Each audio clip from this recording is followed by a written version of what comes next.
how you view South Africa's leadership role in articulating the views of the Global South, and how does this role they're trying to play into the U.S.-South Africa bilateral relationship? I think that countries that identify as marginalized and unheard will necessarily gravitate towards each other.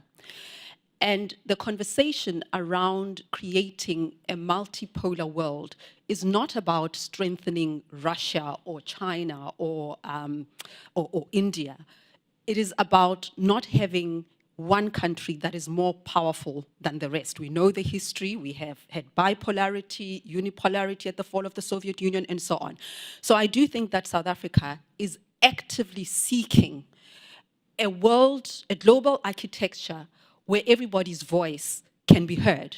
And that is the reason you have found the BRICS members coming together. And I understand that there are others who are applying to expand, and it's about to get complicated. I don't know how far that will go. But there is, in the Global South, a recognition that we cannot have a world of superpowers anymore, where there is the United States and everybody else, where there is Russia and everybody else. There isn't a choice between Russia or America. It is about creating a world where everybody has agency, where everybody belongs. South Africa is regarded as a powerful economy on the African continent. We've held several leadership positions in the African Union, and so the march towards a multipolar world is about positioning the Global South so that it's not always functioning at the expense of the Global North.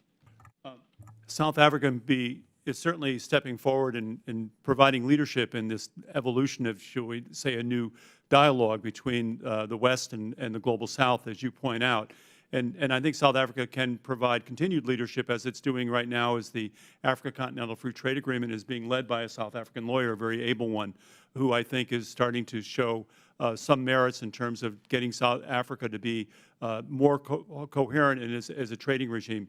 But I think there's a sense here that my co-panelist, Redi, said, that there's a perception that Africa has been left aside for a long time. It's the fastest growing continent.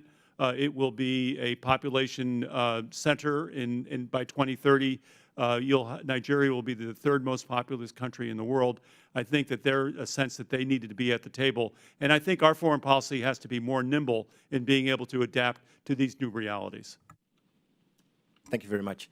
I agree with what has been said earlier on by my two colleagues. However, one thing that I want to add is that it's not just at the foreign policy level where the United States can create the kind of change that we want to see. When I say we, I'm talking about us in the Global South and South Africa. It is at the international governance level, the United Nations.